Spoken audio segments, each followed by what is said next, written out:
समृद्धि ma'am, समृद्धि दीदी, समृद्धि मैमड़ी की आवाज क्लियरली सुनाई दे रही है? अगर मैम आपको क्लियरली दिखाई दे रही है तो जल्दी से प्यारे प्यारे भारी मात्रा में बहुत सारे सनफ्लावर बनाएंगे एंड देन हम स्टार्ट करेंगे बेटा हमारा आज का सेशन, हमारा आज का लेक्चर, जो कि होने वाला है lecture number 2 of chapter cell, the building block of life. तो भाई इस चैप्टर को हम लास्ट क्लास में स्टार्ट कर चुके हैं, जहां पे हमने बेटा बहुत ही बेसिक इंट्रोडक्टरी बातें करी थी, और आज बेटा उसी चैप्टर को हम आगे बढ़ाएंगे और डिस्कस करेंगे हमारे नेक्स्ट टॉपिक को, जो कि होने वाला है सेल मेम्ब्रेन, जो कि होने वाला है बेटा cell membrane and cell wall. Cell membrane अपने आप में ही भाई एक बहुत बड़ा टॉपिक है, जिसमें बहुत सारे ना सब टॉपिक्स हम पढ़ेंगे, बहुत ही इंटरेस्टिंग है, थोड़ा सा निन्नू मिन्नू सा है ना, थोड़ा सा टफ लग सकता है कुछ जहां पे हम ऑस्मोसिस वगैरह की बात करेंगे, बट उसके अलावा सब चिल है, सब एकदम बढ़िया है। तुम पहले ये बताओ कि तुम लोग कैसे हो, how are you all people doing. Class 9th की पढ़ाई शुरू हो चुकी है ना, क्लास 8 से क्लास 9th में आ गए हो तो थोड़ा एक नयापन महसूस हो रहा होगा, चीजें थोड़ी सी है ना, थोड़ी सी नई लग रही होंगी, थोड़ी सी टफ लग रही होंगी है ना, फिजिक्स में, केमिस्ट्री में, बायो में बहुत सारी चीजें थोड़ी नई जानने को मिल रही होंगी।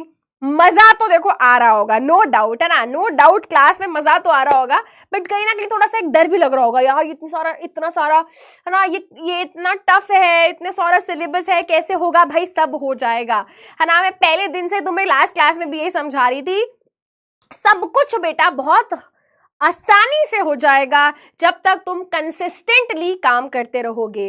जिस दिन बेटा तुमने ये सोचना शुरू कर दिया, अरे यार 2-3 दिन का रेस्ट ले लेता हूं, क्या हो गया, सैटरडे संडे को देख लूंगा सारी वीडियो एक साथ बैठ के ना, सारा काम वीकेंड पे कर लूंगा, उस दिन क्या होगा बेटा, तुम प्रोक्रेस्टिनेशन जिस दिन स्टार्ट करने लग जाओगे ना बेटा, उस दिन फिर थोड़ा ऑफ ट्रैक हो जाएगी पढ़ाई है ना।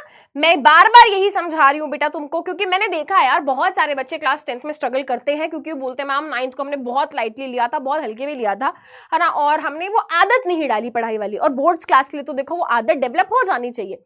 तो आप बेटा क्लास 9 से ही बेटा एक वो आदत बना लो कि भाई मुझे बैठ के पढ़ना है, ठीक है। और हाँ, मैम की क्लास पे तो देखो भाई आना ही है ना, वो तो बिल्कुल नॉन नेगोशिएबल है भाई, वो तो होगा ही होगा, क्लास में तो आना ही है, बुकी मैम की क्लास बिल्कुल मिस नहीं होनी चाहिए, ठीक है। तो चलिए बेटा जल्दी से करते हैं स्टार्ट हमारी आज की क्लास। फटाफट से एक बार रिवाइज कर लेते हैं कि लास्ट क्लास में क्या पढ़ा। तो सबसे पहले बेटा हमने डिस्कस किया कि भाई सभी लिविंग ऑर्गेनिजम्स जो होते हैं, चाहे ह्यूमन बींग्स हैं, प्लांट्स हैं, फंजाई है, एल्गी है, बैक्टीरिया है, each and every living organism is made up of cell. किसी ऑर्गेनिज्म की बॉडी में एक सेल है वो यूनिसेल्युलर हो जाते हैं, किसी की बॉडी में बहुत सारे सेल है तो वो मल्टीसेल्युलर ऑर्गेनिजम्स हो जाते हैं। अब जो सेल है उसको बिल्डिंग ब्लॉक ऑफ लाइफ कहा जाता है, उसको basic structural and functional unit of life कहा जाता है, क्योंकि किसी भी ऑर्गेनिज्म का जो स्ट्रक्चर है, जो फंक्शन है, वो सेल की वजह से पॉसिबल हो पाते हैं। सेल से टिश्यूज बनते हैं, टिश्यू से ऑर्गन बनते हैं, ऑर्गन से ऑर्गन सिस्टम बनते हैं, ऑर्गन सिस्टम से ऑर्गेनिज्म का फॉर्मेशन होता है। इसके अलावा हमने छोटी मोटी बातें करी थी कि भाई स्मॉलेस्ट लिविंग सेल हमारे माइकोप्लाज्मा होते हैं, लार्जेस्ट लिविंग सेल ऑस्ट्रिच का एग होता है ना, सेल का साइज वैरी कर सकता है, उसके ऊपर मैंने आपको एक क्वेश्चन भी दिया था होमवर्क में, उसको भी अभी डिस्कस करूंगी है ना। उसके अलावा बेटा हमने बातें करी कि भाई देखो सेल बहुत बहुत बहुत छोटे होते हैं, इतने छोटे होते हैं कि उनको आंखों से देखा नहीं जा सकता, उनको देखने के लिए हमें माइक्रोस्कोप की जरूरत पड़ती है।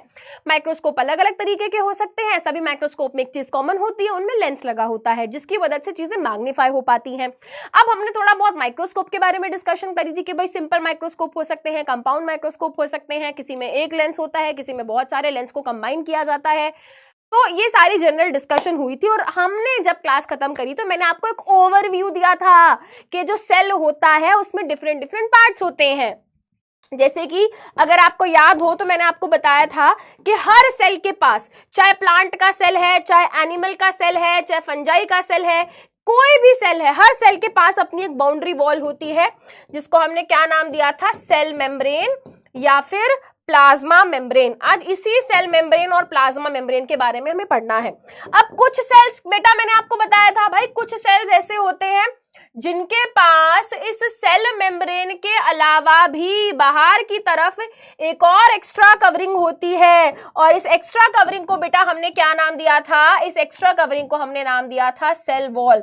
तो मोटे मोटे तौर पे बेटा आज हमें यही दो टॉपिक क्या है पढ़ने हैं, इस पे मैं स्टार लगा रही हूं क्योंकि सभी सेल्स में नहीं पाई जाती। है ना। इसके अलावा आपको याद होगा बेटा यहाँ पर फ्लूइड लाइक सब्सटेंस होता है जिसको हम साइटोप्लाज्म बोलते हैं, है ना। उसके अलावा न्यूक्लियस होता है, न्यूक्लियस के अंदर क्या होता है, न्यूक्लियस के अंदर हमारा सारा डीएनए प्रेजेंट है ना, हमारी सारी इंफॉर्मेशन डीएनए के अंदर प्रेजेंट होती है। तो भाई ये था हमारा न्यूक्लियस, है ना। तो एक एक करके बेटा इस पूरे चैप्टर में हम सभी चीजें पढ़ेंगे। हम न्यूक्लियस के बारे में भी पढ़ेंगे, हम साइटोप्लाज्म के बारे में पढ़ेंगे, डिफरेंट डिफरेंट सेल ऑर्गेनेल्स के बारे में पढ़ेंगे। बट आज जो हमें पढ़ना है बेटा, आज हमें सेल मेम्ब्रेन के बारे में पढ़ना है और सेल वॉल के बारे में पढ़ना है। क्या हम रेडी हैं? क्या हम रेडी हैं? यस मैम हम रेडी हैं। तो पहले ये बताओ बेटा जी, होमवर्क करा कि नहीं करा? ह्यूमन बॉडी के अंदर सबसे छोटा सेल कौन सा होता है? नाम का बताएंगे भाई। Which is the smallest cell in the human body? Human body के अंदर सबसे छोटा सेल कौन सा होता है? कौन सा होता है? Very good. ह्यूमन बॉडी के अंदर सबसे छोटा सेल होता है स्पर्म सेल। बहुत ही छोटा सा सेल होता है बेटा ये, है ना। कुछ इस तरीके की शेप का दिखता है, ठीक है। और इसके बारे में बेटा हम रिप्रोडक्शन चैप्टर में पढ़ेंगे। Which is the largest cell in the human body? Human body के अंदर सबसे बड़ा लार्जेस्ट सेल कौन सा है? तो ह्यूमन बॉडी के अंदर एग सेल, एग सेल जिसको ओवम भी बोलते हैं, जिसको ओवम भी बोलते हैं, that is the largest cell, है ना। बड़ा सा सेल होता है बेटा, इसका डायमीटर अच्छा खासा बड़ा होता है ना। एक दो बच्चा यहाँ पे ना लिख रहा है ऑस्ट्रिच का अंडा। बेटा ऑस्ट्रिच का अंडा ह्यूमन बॉडी में कब से बनने लग गया? हे भगवान, हे भगवान, क्वेश्चन नहीं देखते हो है। कुछ बच्चे कह रहे हैं ऑस्ट्रिच का अंडा। बेटा ह्यूमन बॉडी के अंदर ऑस्ट्रिच का अंडा कब से आ गया? केयरफुली, है ना। ये मिस्टेक बच्चे करते हैं, आते हुए क्वेश्चन को गलत करते हैं। क्यों? क्योंकि केयरलेस है, जल्दीबाजी में जवाब देते हैं, ढंग से रीड नहीं करते हैं। हाँ, अब कुछ बच्चे यहाँ पे आंसर दे रहे हैं नर्व सेल, है ना। कुछ बच्चे यहाँ पर लिख रहे हैं नर्व सेल, जिसको न्यूरॉन भी कहा जाता है। बेटा ये लार्जेस्ट नहीं, ये लॉन्गेस्ट सेल होता है ह्यूमन बॉडी का। ये लार्जेस्ट नहीं, this is the longest cell in human body. Human body का लॉन्गेस्ट सेल है। लॉन्गेस्ट का मतलब क्या हुआ? लॉन्गेस्ट का मतलब हुआ कि भाई सबसे लंबा सेल, सबसे लंबा सेल। लॉन्गेस्ट सेल का मतलब ये हुआ कि भाई ये बिल्कुल इस तरीके से, है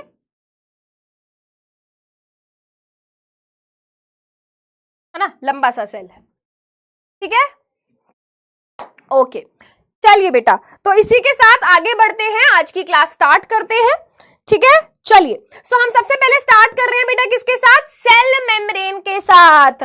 सेल मेम्ब्रेन क्या होती है बेटा? जो कि मैंने आपको बताया, सेल मेम्ब्रेन एक बाउंड्री है हर सेल की, जो बाहर, ये नहीं, ये नहीं, ये नहीं, ये नहीं, ये वाली, अरे ये नहीं, ये वाली, है ना। हर सेल के पास अपनी एक जो बाउंड्री होती है, हर सेल के पास अपनी एक जो बाउंड्री होती है बेटा, है ना। इसको, इस बाउंड्री को हम क्या बोलते हैं? इस बाउंड्री को हम बोलते हैं सेल मेम्ब्रेन या फिर प्लाज्मा मेम्ब्रेन, ठीक है। सेल मेम्ब्रेन या फिर प्लाज्मा मेम्ब्रेन।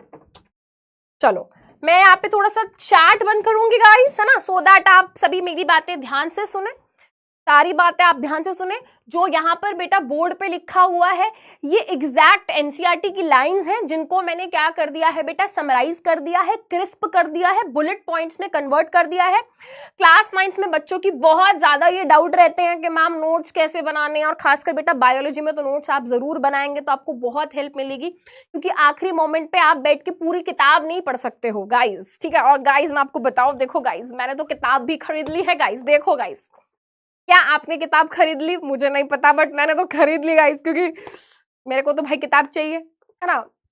तो गाइस नई किताबों की खुशबू जो होती है बचपन से ही मुझे बहुत पसंद है। ठीक है, तो बेटा देखो, मैंने किताब खरीद ली है, तुमको भी किताब खरीद लेनी चाहिए अगर आपके आसपास मिल रही है। तो नहीं भी मिल रही है तो भाई पीडीएफ अवेलेबल हो चुका है एनसीईआरटी की वेबसाइट पे। क्या कह रही थी? हाँ, मैं ये कह रही थी दोस्तों, क्या कह रही थी? हाँ, मैं ये कह रही थी कि भाई आखिरी में जब टेस्ट होगा, पेपर होगा, तो बेटा पूरी एनसीईआरटी बैठ के नहीं पढ़ोगे ना, तब तो ये तो नहीं ढूंढोगे, अंडरलाइन करोगे, है ना। आखिरी में प्रॉब्लम होगी, तो आखिरी में बेटा काम आएंगे आपके नोट्स। तो बेटा जी, पुत्र जी, पुत्री जी, बात सुन लो, ये सारी चीजें बेटा आपको एज इट इज अपने नोट्स में लिखनी है ना। अब या तो प्यार से मान लो, फिर डांट भी लगा दूंगी, है ना। अभी तो नए नए बच्चे आए हो मेरे, तुम बन के, है ना, अभी तो छोटे छोटे नन्हे मुन्ने बच्चे बन के आए हैं, 9वीं में, है ना। अभी तो प्यार प्यार से समझा रही हूँ, थोड़े से पुराने हो जाओ फिर डांट भी लगाऊंगी ठीक है। चलिए बेटा, तो जो भी क्लास में लिखवाया जा रहा है इट इज इंपॉर्टेंट, उसको नोट्स में जरूर क्या करना है, लिखना है, ठीक है। चलिए, हाँ जी, अब स्टार्ट कर रहे हैं। सेल मेम्ब्रेन या प्लाज्मा मेम्ब्रेन एक ही बात होती है। क्या है ये? सबसे पहली चीज, ये एक यूनिवर्सल फीचर है। कोई भी सेल हो बेटा, हर सेल के पास क्या होती है? प्लाज्मा मेम्ब्रेन होती है। यूनिवर्सल फीचर मतलब यूनिवर्स में हर जगह, हर जगह मतलब सेल में, हर एक सेल के पास प्लाज्मा मेम्ब्रेन या सेल मेम्ब्रेन होती है। प्लांट का कोई सेल हो, प्लांट का कोई सेल मतलब जैसे कि बेटा रूट का सेल, लीफ का सेल, स्टेम का सेल, जाइलम का सेल, फ्लोएम का सेल, है ना, कोई भी सेल हो बेटा। एनिमल की बॉडी का कोई सेल हो, एनिमल सेल का क्या मतलब होता है बेटा? What do we mean by animal cell? है ना, प्लांट सेल, एनिमल सेल, क्या मतलब होता है इनका? क्या मतलब हुआ एनिमल सेल, प्लांट सेल? भाई एनिमल बॉडी का कोई भी सेल, जैसे कि बेटा आपकी, है ना, आपकी चीक का सेल, आपकी स्किन का सेल, आपके लिवर का सेल, आपके पेनक्रिया का सेल, आपके बोन का सेल, आपके मसल का सेल, आपका न्यूरॉन, नर्व, ये सब एनिमल सेल्स हो गए। तो कोई भी एनिमल सेल है, कोई भी प्लांट सेल है, कोई भी बैक्टीरिया का सेल है, कोई भी फंगस का सेल है, कोई भी एल्गी का सेल है, हर सेल के पास अपनी प्लाज्मा मेम्ब्रेन होती है, सेल मेम्ब्रेन होती है। अब ये है क्या भाई? क्या है ये? एक पतली सी बाउंड्री है ना, एक पतली सी क्या है? बाउंड्री है, ठीक है। इसका काम क्या है भाई? इसका काम है सराउंड करना, है ना, घेर के रखना, घेर के रखना, ठीक है। सेल के अंदर जो भी चीजें हैं उनको सराउंड करके रखता है। तो भाई सेल के अंदर बहुत सारी चीजें होती हैं, है ना, सेल के अंदर तो बहुत सारी चीजें होती हैं भाई। यहां से अगर हम देखें तो इस तरीके से यहाँ पर एंडोप्लाज्मिक रेटिकुलम नाम का एक सेल ऑर्गेनेली होता है, जिसके बारे में आगे चल के पढ़ेंगे दोस्तों। यहाँ पर इस तरीके से माइटोकॉन्ड्रिया है ना, इस तरीके से अपना क्या बोलते हैं, भूल जाती हूं ना दोस्तों, क्लोरोप्लास्ट है, लाइजोसोम है, वैक्यूल है ना। यहाँ पर भी बहुत सारे अलग अलग केमिकल सब्सटेंसेस है, साइटोप्लाज्म है। तो उन सबको घेर के, उन सबको सराउंड करके, है ना, अपने अंदर, अरे बार बार सेल वॉल हाथ में आ जाती है, अरे हाँ ये, है ना। तो ये जो है बेटा उन सबको सराउंड करके बैठी हुई है, कौन? प्लाज्मा मेम्ब्रेन, जिसको हम सेल मेम्ब्रेन भी बोल सकते हैं, ठीक है। चलो जी, उसके अलावा बेटा अब इसका काम क्या है? What is the function is the, what is the function is the, देखो बेटा वेरी इंपॉर्टेंट, इसका काम क्या है बेटा? ये हमारे सेल को आसपास की सराउंडिंग से कम्युनिकेट करने में हेल्प करती है। कम्युनिकेट मतलब बातचीत, क्योंकि सेल को बहुत सारी चीजें चाहिए। सेल को बाहर से ऑक्सीजन चाहिए, सेल को बाहर से फूड चाहिए, सेल को अपने अंदर से बहुत सारा वेस्ट बाहर भेजना है।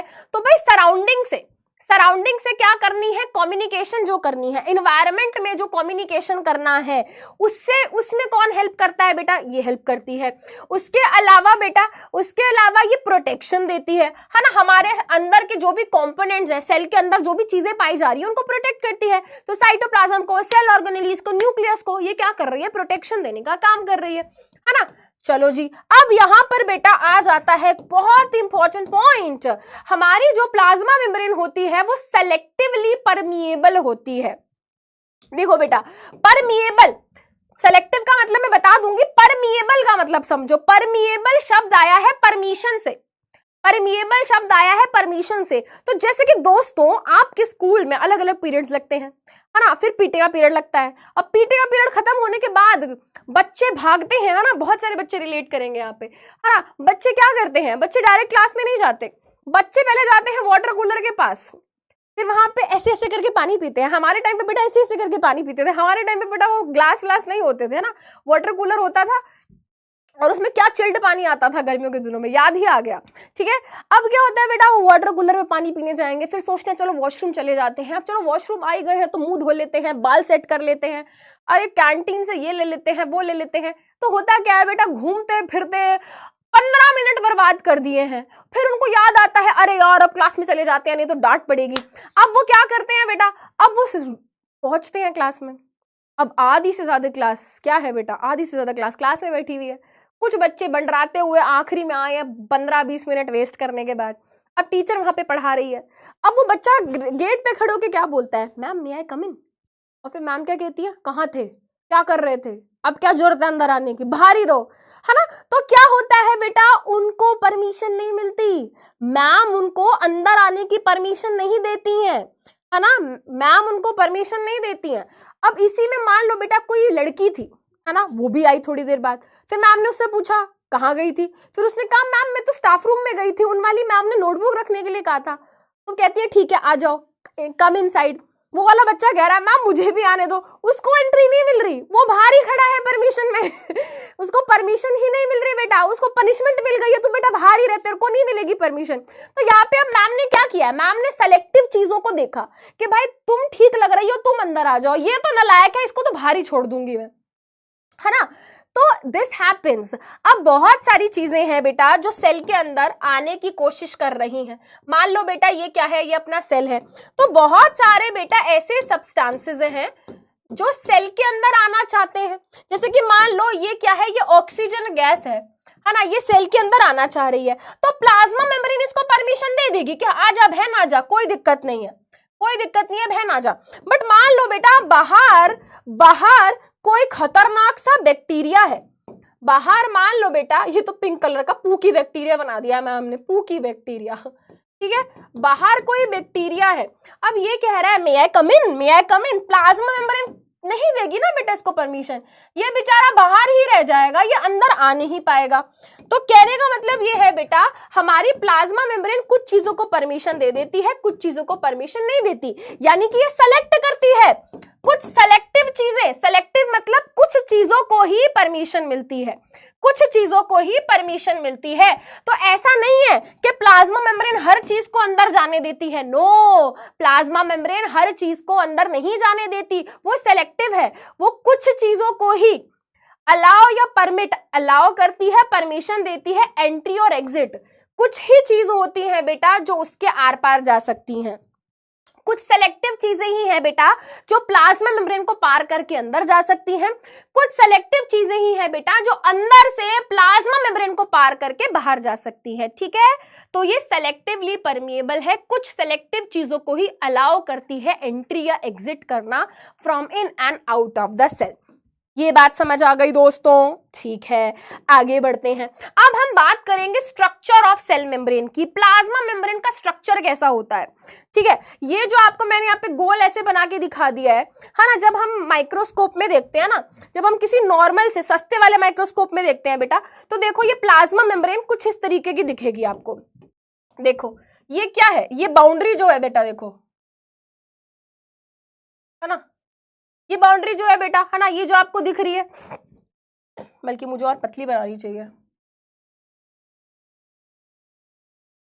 ये प्लाज्मा मेम्ब्रेन हो गई बेटा, है ना। ये बहुत ही पतली सी एक बाउंड्री दिख रही है हमको, ये एक्चुअली फोटो है बेटा, ये ऊपर क्या लिखा है नीचे क्या लिखा है छोड़ दो इसको, गोली मारो, ठीक है।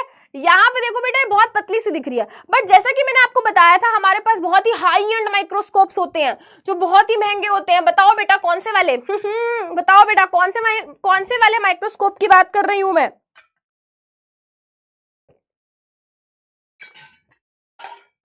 कौन से वाले माइक्रोस्कोप की बात कर रही हूं मैं, जल्दी बताओ। वेरी गुड, इलेक्ट्रॉन माइक्रोस्कोप की, वेरी गुड, इलेक्ट्रॉन माइक्रोस्कोप की। बेटा हमारे पास बहुत ही महंगे इलेक्ट्रॉन माइक्रोस्कोप हैं जो क्या कर देते हैं बेटा, प्लाज्मा मेम्ब्रेन के भी अंदर की चीजों को दिखा देते हैं। इलेक्ट्रॉन माइक्रोस्कोप है ना, इलेक्ट्रॉन माइक्रोस्कोप बहुत महंगा होता है बेटा, बहुत महंगा, हमारी औकात से बाहर, करोड़ों रुपए का, ठीक है। हाँ क्या बोल रही थी मैं, एक तो भूल जाती हूँ भाई हाँ तो बेटा हमारे पास क्या है, आज के टाइम पे हमारे पास बहुत ही महंगे माइक्रोस्कोप हैं जिनकी मदद से हमने क्या कर लिया है, इतना ज्यादा हाईली मैग्नीफाई कर दिया है, इतना ज्यादा हाईली मैग्नीफाई कर दिया है कि अब हमें प्लाज्मा मेम्ब्रेन जिन चीजों से, जिन सब्सटेंसेस से मिलकर बनी है वो भी हम क्या कर पा रहे हैं, देख पा रहे हैं, ठीक है। तो बेटा जब माइक्रोस्कोप है ना, जब इलेक्ट्रॉन माइक्रोस्कोप के द्वारा प्लाज्मा मेम्ब्रेन को ऑब्जर्व किया गया तो पता चला कि भाई प्लाज्मा मेम्ब्रेन तो एक्चुअली में कुछ ऐसी दिखती है ना, प्लाज्मा मेम्ब्रेन तो कुछ ऐसी दिखती है। This is how plasma membrane appears, plasma membrane कुछ इस तरीके की दिखाई देती है। अब ये क्या है मैम, चक्कर से आ गए मैम देख के, क्या है ये, क्या सिस्टम है मैम, ये तो समझ ही नहीं आ रहा, ठीक है। तो बेटा हमारी जो प्लाज्मा मेम्ब्रेन होती है वो बहुत ही थिन होती है, बहुत ही पतली होती है। हमारी प्लाज्मा मेम्ब्रेन जो है बेटा, हमारी प्लाज्मा मेम्ब्रेन जो है वो बहुत ही पतली होती है। कितनी पतली होती है, 7 से 10 नैनोमीटर, है ना, बहुत ही पतली, वेरी पतली, एक्सट्रीमली पतली, 7 से 10 नैनोमीटर। नैनोमीटर क्या होता है बेटा, देखो बेटा 1 नैनोमीटर, 1 नैनोमीटर, यहीं पे लिख लो, 1 nanometre is equal to 10⁹ metre. ठीक है, 1 नैनोमीटर इतना होता है। ठीक है, तो ये बहुत बहुत बहुत बहुत पतली है, बहुत पतली है। ठीक है, अच्छा अब सबसे ज्यादा इंपॉर्टेंट पॉइंट ये आ जाता है बेटा, जहां से आपके स्कूल के एग्जाम में क्वेश्चन भी बन सकता है कि भाई प्लाज्मा मेम्ब्रेन किस चीज से मिलकर बनी है ना बेटा। हमारी बॉडी में कार्बोहाइड्रेट भी है, फैट भी है, लिपिड है ना, फैट लिपिड्स भी हैं, प्रोटीन्स भी हैं, बहुत सारी चीजें हैं। तो हमारा जो ये प्लाज्मा मेम्ब्रेन या सेल मेम्ब्रेन है, ये किससे मिलकर बना है? तो हमारी प्लाज्मा मेम्ब्रेन जो होती है, जो सेल मेम्ब्रेन होती है, सेल की जो बाउंड्री है, ये मेनली 2 चीजों से मिलकर बनी होती है। एक होती है बेटा लिपिड्स और एक होते हैं प्रोटीन्स। लिपिड्स बेसिकली बेटा फैट लाइक सब्सटेंस होते हैं। लिपिड्स जो होते हैं बेटा फैट जैसे सब्सटेंस होते हैं। फैट्स मतलब जैसे ऑयल नहीं होता, ऐसे सब्सटेंसेस बेटा जो कभी पानी में नहीं घुलते। जैसे कि बेटा मैं अगर 1 ग्लास पानी लूं, उसमें तेल डाल दूं, क्या वो आपस में घुलेंगे? नहीं। मैं घी डाल दूं, क्या वो आपस में मिलेंगे? नहीं। मैं बटर डाल दूं, क्या वो आपस में घुलेंगे? नहीं। ठीक है, तो बेटा लिपिड्स मतलब फैट्स, लिपिड्स मतलब फैट्स। ठीक है, ऐसी चीजें जो पानी में नहीं घुलती हैं, है ना। तो लिपिड्स और प्रोटीन से मिलकर बनी होती है प्लाज्मा मेम्ब्रेन। अब यहाँ पे बेटा एनसीईआरटी के अंदर नाम नहीं दिया हुआ है, बट मैं तो बताऊंगी भाई। क्यों मैम? क्योंकि मेरी मर्जी, है ना, क्योंकि मेरी मर्जी। कौन सा लिपिड होता है बेटा? कौन सा लिपिड होता है? नाम याद रखेंगे, फॉस्फोलिपिड। कोई अगर पूछे कि कौन से लिपिड से मिलकर बनी है प्लाज्मा मेम्ब्रेन, तो हम कहेंगे फॉस्फोलिपिड से मिलकर बनी होती है। Which lipid is present in plasma membrane? Plasma membrane कौन से लिपिड से मिलकर बनी है? तो हम बोलेंगे भाई फॉस्फोलिपिड नाम के लिपिड्स होते हैं जिनसे हमारी प्लाज्मा मेम्ब्रेन मिलकर बनती है। ठीक है, अच्छा ये जो प्रोटीन्स होते हैं बेटा, ये कम, मतलब नॉट कम, ज्यादा, जैसे कि रेड ब्लड सेल की अगर हम बात करें तो वहां पर प्रोटीन्स काफी ज्यादा होते हैं, लिपिड कम होते हैं। तो बेसिकली इनकी ना जो कंसेंट्रेशन है, इनका जो अमाउंट है, जो नंबर है, भाई प्लाज्मा मेम्ब्रेन फैट्स और लिपिड्स दोनों से मिलकर बनी है, लिपिड्स और प्रोटीन्स दोनों से मिलकर बनी है। तो लिपिड ज्यादा हो सकता है, प्रोटीन कम हो सकता है, प्रोटीन ज्यादा हो सकता है, लिपिड कम हो सकता है। अब आप यहाँ पे देखो बेटा, आप यहाँ पर देखो, मैं ना यहाँ पे फॉस्फोलिपिड का चित्र बनाऊंगी आप सभी के लिए, है ना, फॉस्फोलिपिड का चित्र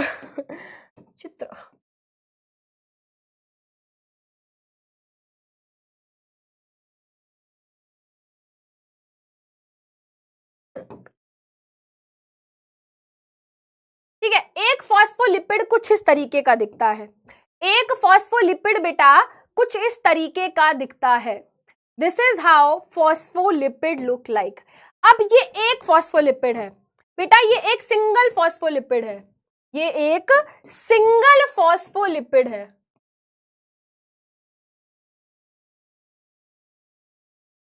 ये एक सिंगल फॉस्फोलिपिड है। ऐसे हजारों फॉस्फोलिपिड मिलते हैं तो जाके कहीं हमारी सेल मेम्ब्रेन या प्लाज्मा मेम्ब्रेन बनती है। ध्यान से देखो, थोड़ा आइडेंटिफाई करो। मैं यहां पर क्या करती हूं, एक बारी 3D मॉडल भी देखती हूं, अगर मुझे मिल जाता है तो क्लास 11th का दिखाऊंगी, क्योंकि 9th में तो पहले तो नहीं था, but let me find that. अगर मिल जाए तो बहुत अच्छी बात है गाइस। इसमें देख सकते हो, इधर उधर की जो चीजें हैं उन पे ध्यान मत देना, ठीक है। जो मैं दिखा रही हूं सिर्फ उस पे फोकस करेंगे, जो मैं दिखा रही हूं सिर्फ उस पे फोकस करेंगे। क्या ये कुछ इसी तरीके, अरे होगा ये, अब तो चैट कैसे ऑन होगी, नहीं। अब बेटा आप देखो, मैंने पीछे एक डायग्राम बनाया था फॉस्फोलिपिड का, मैंने पीछे एक डायग्राम बनाया था फॉस्फोलिपिड का। कैसा? ऐसा सा, है ना, ऐसा सा। मैंने कहा था एक फॉस्फोलिपिड कुछ ऐसा दिखता है। अब आप देखो बेटा, अब आप देखो बेटा यहां पर, ये कैसे होगा, अरे बाप रे। अब आप देखो बेटा कैसे हजारों फॉस्फोलिपिड अरेंज्ड हैं। देखो, क्या उसी तरीके के फॉस्फोलिपिड आपको यहाँ दिखाई दे रहे हैं प्लाज्मा मेम्ब्रेन में? देखो ऊपर गोल गोल सी बॉल है, नीचे एक पूंछ निकली हुई है। ऊपर गोल सी एक बॉल है और नीचे पूंछ निकली हुई है, राइट, निकली हुई है। तो देखो बेटा, एक नहीं, दो नहीं, हजारों फॉस्फोलिपिड एक नहीं, दो नहीं, देखो बेटा हजारों फॉस्फोलिपिड हैं जो कुछ इस तरीके से क्या है, प्लाज्मा मेम्ब्रेन के अंदर अरेंज्ड हैं। समझ आया? समझ आया? मैं बैक कर रही हूं, अब चैट ऑन करूंगी और मुझे बताएंगे थोड़ा बहुत समझ आ रहा है, ठीक है। अब बेटा जब आप ये देखते हो कितने सारे फॉस्फोलिपिड्स हैं, ये येलो येलो वाले सारे क्या हैं बेटा, ये येलो वाले सारे फॉस्फोलिपिड्स हैं, ये येलो वाले सारे फॉस्फोलिपिड हैं। बट आप देख पा रहे हो बीच बीच में प्रोटीन भी है, बीच बीच में प्रोटीन भी है, बीच बीच में प्रोटीन भी है, बीच बीच में प्रोटीन भी है, बीच बीच में प्रोटीन भी है। तो ये प्रोटीन्स जो होते हैं बेटा बीच बीच में घुसे हुए होते हैं। प्लाज्मा मेम्ब्रेन में हमको बीच बीच में ऐसे क्या दिखेंगे बेटा, ये प्रोटीन्स घुसे हुए देखते हैं। तो मान लो बेटा अगर ये मैंने क्या बना दिया, ये मैंने प्लाज्मा मेम्ब्रेन बना रखी है, तो प्लाज्मा मेम्ब्रेन में ना बीच बीच में इस तरीके से है ना, इस तरीके से क्या होते हैं, थोड़े थोड़े थोड़े थोड़े प्रोटीन्स होते हैं, ठीक है, जो कि क्या करते हैं बेटा, जो कि क्या करते हैं, गेट कीपर की तरह काम करते हैं, है ना, गेट कीपर की तरह काम करते हैं। गेट कीपर क्या करता है बेटा, गेट कीपर ध्यान रखता है, गेट कीपर ध्यान रखता है कि भाई कौन आ रहा है कौन जा रहा है, हिसाब किताब रखता है, और बहुत सारे लोगों को अंदर आने में हेल्प करता है, बहुत सारे लोगों को बाहर जाने में हेल्प करता है। तो वैसे ही सेल के अंदर बेटा गेट कीपर की तरह काम करता है। प्रोटीन चीजें आ रही हैं, ठीक है, चीजें जा रही हैं, तो उसमें हेल्प करता है क्या, प्रोटीन, ठीक है। चलो अब बेटा मैं यहां पर बात करने वाली हूं स्ट्रक्चर ऑफ प्लाज्मा मेम्ब्रेन के बारे में, है ना। बेटा प्लाज्मा मेम्ब्रेन ऐसी दिखती है वैसी दिखती है, इसके बारे में ना बहुत सारी बातें बोली गई थी, है ना, अलग अलग मॉडल्स आए, है ना। मतलब मैं अब आप 11th में हम पढ़ते हैं बेटा, अब तो 11th में भी कोर्स में से हट गया है, पहले पढ़ते थे। बट सैंडविच मॉडल, ये वाला मॉडल, वो वाला मॉडल, आइसबर्ग मॉडल, बहुत सारे अलग अलग मॉडल्स दिए गए, ठीक है। सबसे ज्यादा वाइडली एक्सेप्टेड मॉडल, है ना, सबसे ज्यादा जो माना गया कि हाँ भाई ये सबसे ज्यादा एक्यूरेट मॉडल है, जिसपे अच्छी रिसर्च करी गई, अच्छी खासी रिसर्च करी गई, अच्छे से उसको क्या किया गया, प्रूफ किया गया। एक मॉडल है बेटा प्लाज्मा मेम्ब्रेन या सेल मेम्ब्रेन का, जिसको बोलते हैं फ्लूइड मोज़ैक मॉडल। क्या नाम है बेटा, फ्लूइड मोज़ैक मॉडल। ये एक मॉडल है बेटा जो दो साइंटिस्ट ने मिलकर दिया, एक का नाम था निकोलसन, एक का नाम था सिंगर ठीक है, एक का नाम था निकोलसन, एक का नाम था सिंगर। तो 1972 में बेटा इन दोनों साइंटिस्ट ने मिलकर क्या किया, इन दोनों साइंटिस्ट ने मिलकर बताया दुनिया को कि देखो भाई प्लाज्मा मेम्ब्रेन कुछ इस तरीके की होती है ना। अब उसमें उन्होंने बहुत सारी चीजें एक्सप्लेन करी और आखिरी में उन्होंने कहा कि भाई ये हमारे मॉडल का नाम है फ्लूइड मोज़ैक, है ना। अब ये कैसा अजीब सा नाम है और ये ऐसा क्यों है रखा गया, ये तो मैं आखिरी में बताऊंगी। बट पहले मैं आपको ये बता देती हूँ बेटा, इन्होंने मोटे मोटे तौर पे इन्होंने अपने उस मॉडल में क्या बताया बेटा, इन्होंने अपने उस मॉडल में ये बताया कि ये जो प्लाज्मा मेम्ब्रेन होती है ये लिपिड की बाय लेयर होती है ना। उन्होंने क्या बताया, उन्होंने दुनिया को बताया कि भाई देखो ये जो प्लाज्मा मेम्ब्रेन है, ये जो प्लाज्मा मेम्ब्रेन या सेल मेम्ब्रेन है, ये लिपिड की बाय लेयर है, लिपिड की बाय लेयर। लिपिड का मतलब तुम्हें पता है, लिपिड का मतलब फॉस्फोलिपिड। उन्होंने कहा कि ये जो प्लाज्मा मेम्ब्रेन होती है ये फॉस्फोलिपिड से मिलकर बनी होती है। उन्होंने क्या कहा, ये जो प्लाज्मा मेम्ब्रेन होती है ये क्योंकि ना बेटा लिपिड बहुत तरीके के होते हैं, फॉस्फोलिपिड, ग्लाइकोलिपिड, है ना, ये वाला लिपिड वो वाला लिपिड, तो लिपिड बहुत तरीके के होते हैं। उन्होंने सबसे पहले ये बताया कि भाई देखो ये जो सेल मेम्ब्रेन है ये फॉस्फोलिपिड से मिलकर बनती है। दूसरी चीज उन्होंने कहा ये जो सेल मेम्ब्रेन होती है ये बाय लेयर होती है, बाय मतलब टू लेयर्ड। इसका क्या मतलब हुआ भाई, इसका क्या मतलब हुआ, What do we mean by this? What do we mean by this? देखो बेटा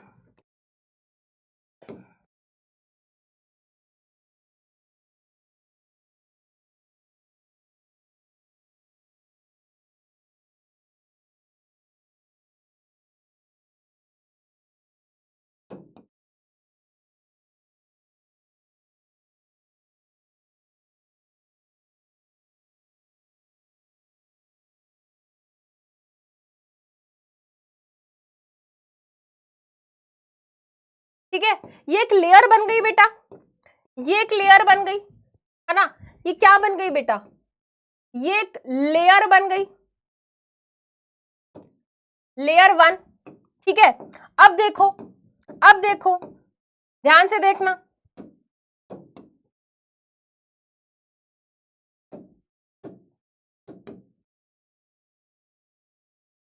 अब देखना बेटा,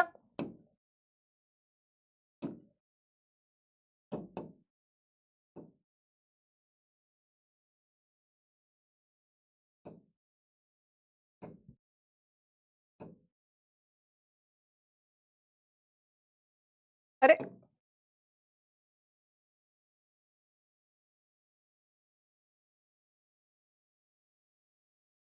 ठीक है, एक लेयर ये हो गई और एक लेयर ये हो गई, ये लेयर 1 हो गई बेटा, ये ऊपर वाली एक लेयर हो गई और नीचे वाली दूसरी लेयर हो गई, एक लेयर ऊपर वाली हो गई और एक लेयर नीचे वाली हो गई। तो ये कितनी लेयर्स हुई बेटा? बेटा कितनी कितनी लेयर्स हुई यहां पर बताओ?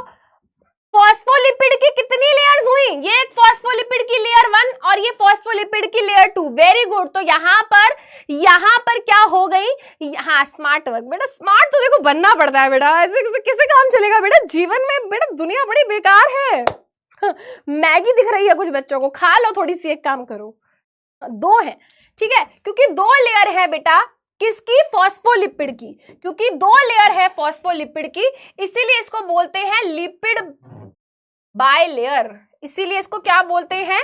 Lipid bilayer. क्योंकि 2 है बेटा, इसीलिए क्या बोलते हैं? Cell membrane. Cell membrane is a lipid bi मतलब 2, बाय का मतलब ही होता है 2, इसलिए बोलते हैं सेल मेम्ब्रेन जो है लिपिड बायलेयर होती है। वेरी गुड, ठीक है।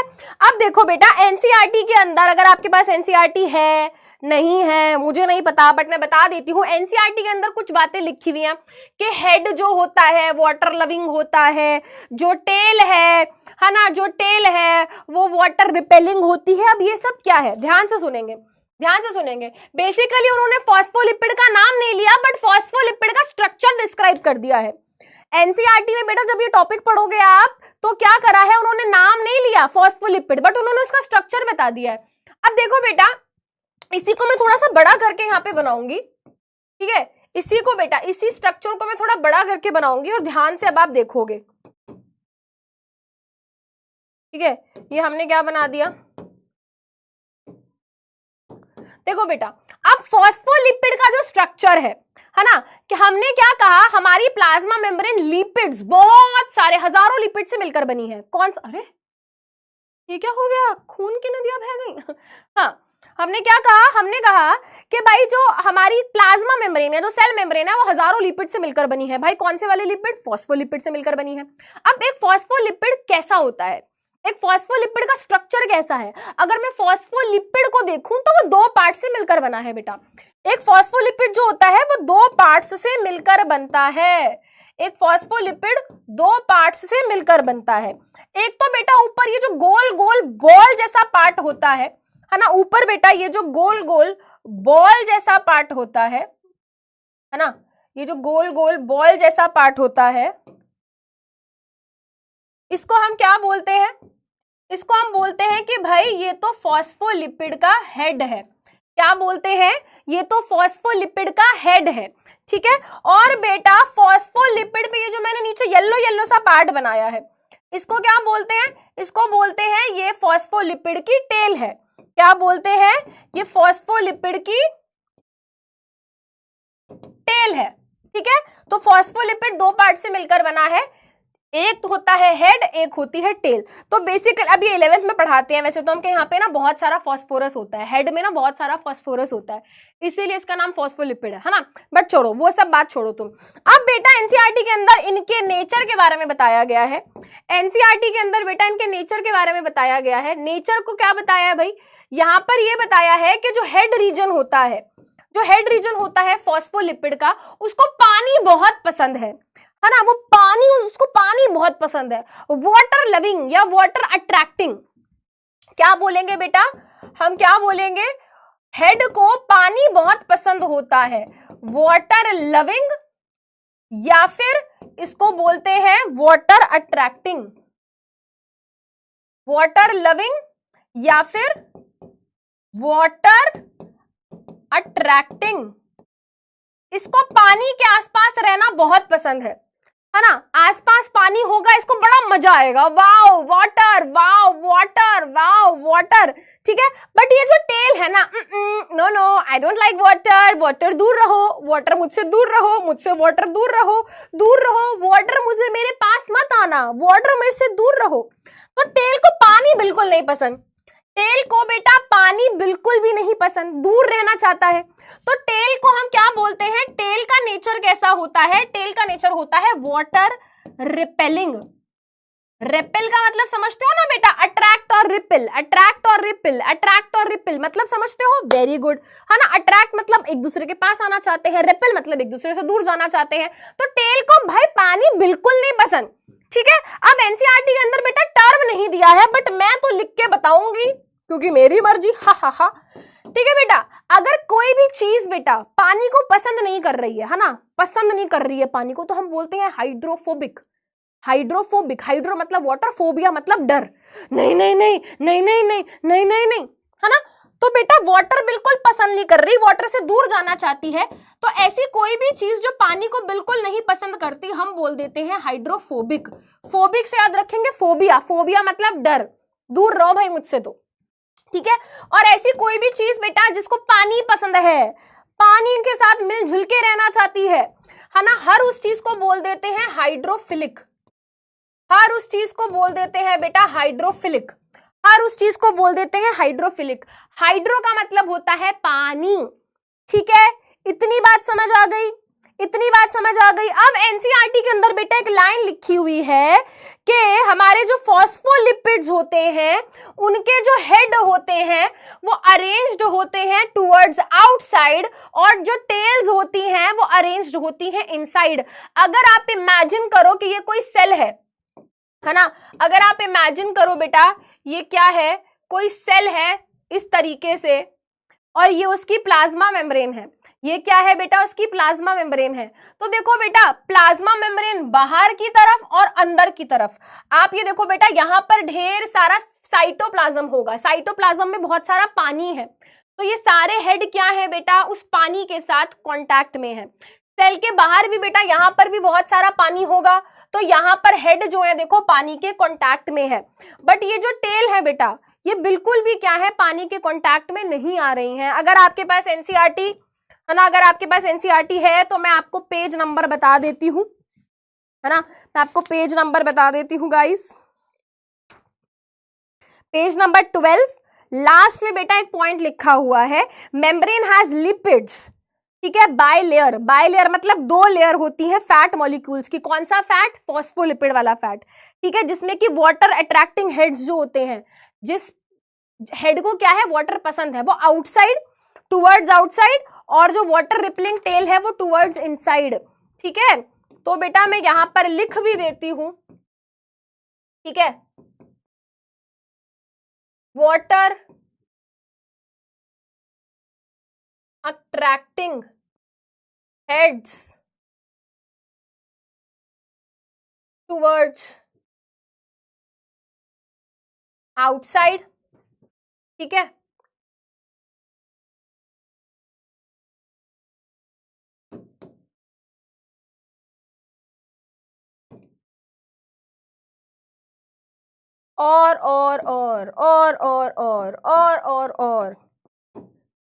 और ये वाला पार्ट, कौन से वाला पार्ट,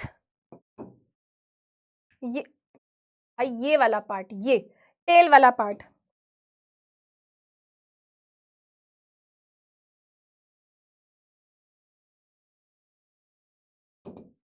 वाटर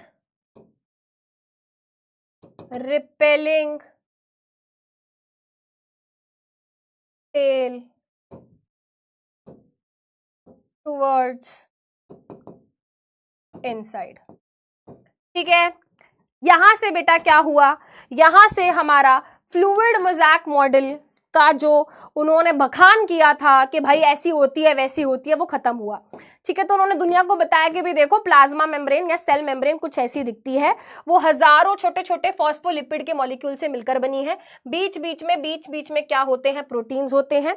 प्रोटीन्स जो है गेट कीपर की तरह काम करते हैं। अगर मुझे यहाँ पे प्रोटीन्स बनाने हैं बेटा, तो मैं कुछ इस तरीके से यहाँ पर क्या करूंगी कि भाई बीच बीच में देखो कुछ इस तरीके से प्रोटीन्स हैं, कुछ इस तरीके से प्रोटीन्स हैं, कुछ इस तरीके से प्रोटीन्स हैं। तो प्रोटीन्स क्या है, बीच बीच में से क्या होते हैं, इस तरीके से प्रेजेंट होते हैं। और ये कुछ पॉइंट्स थे जो उन्होंने अपने पूरे फ्लूइड मोज़ैक मॉडल में क्या करे थे, डिस्क्राइब करे थे। बट मैम अगेन वही बात आ जाती है कि इन्होंने इसका नाम फ्लूइड मोज़ैक क्यों रखा, व्हाई नेम फ्लूइड मोज़ैक। देखो बेटा, फ्लूइड का मतलब क्या होता है, फ्लूइड का मतलब क्या होता है, कोई भी चीज जो फ्लो कर सके, कोई भी चीज जो फ्लो कर सकती है उसको हम फ्लूइड बोल देते हैं। जैसे कि भाई तरल चीजें, तरल पदार्थ है ना, कोई भी चीज जब फ्लो करती है उसको फ्लूइड बोलते हैं। तो बेटा जब इसके स्ट्रक्चर को देखा गया ना, जब इसके स्ट्रक्चर को ऑब्जर्व कर रहे थे तो पता चला कि भाई ये प्लाज्मा मेम्ब्रेन की जो मॉलिक्यूल्स होते हैं, प्लाज्मा मेम्ब्रेन जिन सब्सटेंसेस से मिलकर बने हैं वो इधर उधर ऐसे ऐसे मूव करने लगते हैं। हाँ, जब उन्होंने उनको देखा ना प्लाज्मा में, जब उन्होंने सेल मेम्ब्रेन को माइक्रोस्कोप में देखा तो उनको पता चला भाई जिन चीजों से सेल मेम्ब्रेन बनी हुई है वो चीजें मूव कर रही हैं, कभी इधर जा रही हैं, उधर जा रही हैं, इधर चला मैं उधर चला, कभी बेटा ऐसे फ्लिप हो जा रही हैं, यस, कभी ऐसे फ्लिप हो जा रही हैं, है ना, ऐसे ऐसे फ्लिप हो जा रही है। अब मैं समर सॉल्ट तो करके नहीं दिखा सकती तुम्हें क्लास में, है ना, वो फ्लिप हो जा रही है। अब बेटा उन्होंने देखा कुछ चीजें क्या है बेटा, रोटेट कर रही हैं, ऐसे ऐसे ऐसे ऐसे। तो भाई अरे चक्कर आ गए, है ना। तो भाई देखो अब इतनी कोई चीज, है ना, कोई चीज इतनी ज्यादा फ्लेक्सिबल है, इधर उधर मूव करे जा रही है, दैट मीन्स वो कंप्लीटली सॉलिड तो है नहीं, है ना। अगर वो बेटा, है ना, उन्होंने देखा कि भाई प्लाज्मा मेम्ब्रेन तो पहले ऐसी थी, थोड़ी देर बाद देखा ऐसी सी हो गई, है ना। तो बेसिकली उन्होंने देखा कि यार जो प्लाज्मा मेम्ब्रेन है ना वो कंप्लीटली सॉलिड भी नहीं है, कंप्लीटली वाटर लाइक भी नहीं है, थोड़ा फ्लूइड जेल टाइप का क्या है उसका नेचर है, ठीक है। इसीलिए बेटा उन्होंने क्या कहा, उसको फ्लूइड नेचर कहा। उन्होंने कहा कि भाई हमारी जो प्लाज्मा मेम्ब्रेन या सेल मेम्ब्रेन है वो फ्लूइड नेचर की होती है, क्योंकि थोड़ा बहुत फ्लो दिखाती है, थोड़ा बहुत फ्लोइंग नेचर दिखाती है। उसके अलावा बेटा उन्होंने मोज़ैक क्यों बोला, बेटा आपने देखा होगा इस तरीके से टाइलों को जोड़ जोड़ के, है ना, इस तरीके से इनको मोज़ैक बोलते हैं। मोज़ैक का मतलब क्या होता है, जब टाइल्स को जोड़ जोड़ के कोई आर्ट बनाया जाए उसको मोज़ैक बोलते हैं। सुना है आपने आर्ट एंड क्राफ्ट की क्लास में या कहीं पे बेटा इंग्लिश की क्लास में आपने मोज़ैक के बारे में सुना होगा। मोज़ैक जो टर्म होता है बेटा वो बेसिकली इस तरीके के कोलाजेस के लिए, है ना, इस तरीके के मॉडल्स के लिए यूज करा जाता है, जहां पे टाइलों को जोड़ के क्या करते हैं बेटा, इस तरीके से एक पूरा एक सुंदर सा चित्र बना देते हैं, है ना। तो वही उन्होंने कहा कि भाई ये जो प्लाज्मा मेम्ब्रेन है कुछ इस तरीके से मोज़ैक जैसा अपीयरेंस देती है, मोज़ैक जैसा ना, ऐसा दिख रहा है कि कुछ तो है भाई, और ध्यान से देखेंगे तो पता चल रहा है छोटी चीजों से मिलकर बनी है। तो दिस इज हाउ ये नेम आया बेटा, जिसको हम बोलते हैं फ्लूइड मोज़ैक मॉडल, ठीक है। अब आप बताएंगे पोल का answer. Plasma membrane is mainly composed of, plasma membrane mainly किससे मिलकर बनी हुई है, प्लाज्मा मेम्ब्रेन मेनली किससे मिलकर बनी हुई है, लिपिड और डीएनए से, कार्बोहाइड्रेट और लिपिड से, लिपिड्स एंड प्रोटीन से, प्रोटीन्स एंड कार्बोहाइड्रेट से। सिंपल डिंपल क्वेश्चन है, हलवा क्वेश्चन है, HQ है गाइस, HQ है, हलवा क्वेश्चन है भाई, हलवा क्वेश्चन है। एक तो बच्चे कह रहे हैं मैम पोल कराओ, फिर कुछ बच्चे पोल की जगह पता है क्या लिखते हैं, नहीं, ये तो रॉन्ग है भाई। बच्चे लिखते हैं मैम पोल कराओ, पोल मतलब डंडा होता है बेटा, पोल मतलब डंडा होता है बेटा। क्या लिख रहे हो भाई, क्या लिख रहे हो भाई, क्या लिख रहे हो भाई।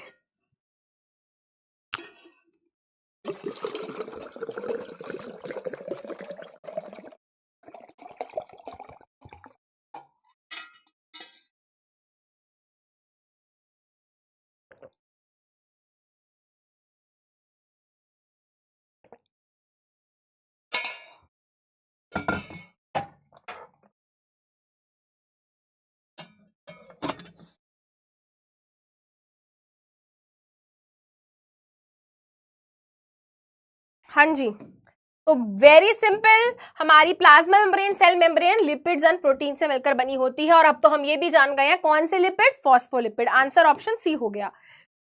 89% बच्चों ने सही आंसर दिया है। पार्टिसिपेंट्स का नाम इतना स्लोली आएगा तो कैसे काम चलेगा दोस्तों। बबलू, रेयांशु, अभिनव, दिव्यांशु, अदिति, खुशी, Satoru, गोजू, Arnav, वहनी, Priyanshu, very good. ठीक है, आगे बढ़े बेटा। यहां से प्लाज्मा मेम्ब्रेन का एक जो छोटा सा टॉपिक था स्ट्रक्चर वाला वो खत्म होता है। और अब हम बात करेंगे बेटा, अब हम बात करेंगे कुछ ट्रांसपोर्ट की। But before going to that, आपसे एक क्वेश्चन पूछती हूँ। क्वेश्चन क्या है भाई, मान लो बेटा आपके सामने क्या है, आपके सामने टब है, नहीं आपके सामने दो टब है, दो टैंक है। ठीक है, जो टैंक 1 है उसमें यहां तक पानी भरा हुआ है और टैंक 2 है बेटा उसमें यहां तक पानी भरा हुआ है। ठीक है, दोनों टैंक को देख लो, दोनों टैंक में कहां तक पानी भरा हुआ है। अब आपको मुझे ये बताना है कि अगर मैं दोनों टैंक को एक पाइप लगा के जोड़ दूं, अगर मैं इन दोनों टैंक को बेटा पाइप लगा के जोड़ दूं तो क्या होगा। ठीक है, आपको सोच समझ के आंसर करना है। अगर मैं इन दोनों टैंक को पाइप लगा के जोड़ दूं तो क्या होगा। टैंक 2 से पानी निकलकर टैंक 1 में जाएगा। ठीक है, पहला ऑप्शन टैंक 2 से निकलकर 1 में जाएगा। ऑप्शन बी कोई चेंज नहीं होगा। ऑप्शन सी टैंक 1 से पानी टैंक 2 में जाएगा। हमको नहीं पता मैडम जी, हार मान ली मैम, हमको नहीं पता, आप ही बताओ। आपकी कॉमन सेंस क्या बोलती है बेटा, आपकी कॉमन सेंस क्या बोलती है, क्या होगा। मेरे पास दो टैंक है, एक में यहां तक पानी भरा है, एक में यहां तक पानी भरा है, दोनों को नीचे से जोड़ दिया, दोनों को पाइप लगा के जोड़ दिया, अब क्या होगा।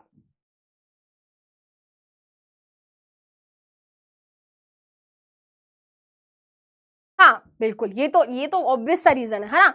ठीक है, आओ बेटा इस क्वेश्चन का आंसर बेटा देखते हैं बच्चों ने क्या दिया। इस क्वेश्चन का आंसर है कि पानी बेटा टैंक 1 से धीरे धीरे टैंक 2 में जाना शुरू हो जाएगा। और कब तक जाएगा बेटा, कब तक जाएगा, जब तक दोनों सेम लेवल पे नहीं आ जाते, है ना। तो इसमें ज्यादा है तो बेटा धीरे धीरे पानी इस तरफ जाएगा, और जब तक कि दोनों क्या है, जब तक कि लगभग सेम लेवल पे नहीं आ जाते तब तक इसका पानी इस तरफ जाता रहेगा, और फिर दोनों सेम लेवल पे आ जाएंगे और स्टॉप हो जाएगा। तो भाई मैक्सिमम बच्चे सही आंसर कह रहे हैं कि भाई यहाँ पर 70, यहाँ पे क्या है, पानी जिस तरफ ज्यादा है, हाई कंसेंट्रेशन है, उस तरफ से दूसरी तरफ जाएगा। ठीक है, तो मुदित, वाकर, बबलू, सतोरू, यश, आशुतोष, वेदांता, रमनेशा, अनुराग, ऋतिक। ठीक है, देखो बेटा तो यहाँ पे क्या हुआ बेटा, मैं थोड़ा सा चैट बंद करूंगी। देखो बेटा यहाँ पे क्या हुआ, यहाँ पे सिंपली सी एक चीज हुई बेटा, जिस तरफ भी पानी ज्यादा है, जिस तरफ भी सब्सटेंस ज्यादा है ना बेटा, टर्म यूज होता है कंसेंट्रेशन, है ना। एक टर्म यूज होता है कंसेंट्रेशन मतलब अमाउंट, है ना। अमाउंट ऑफ वाटर कहां ज्यादा है, टैंक 1 में। ठीक है, तो मैं बोलूंगी वाटर की कंसेंट्रेशन इसमें ज्यादा है ना, तो मैं लिखूंगी हाई कंसेंट्रेशन,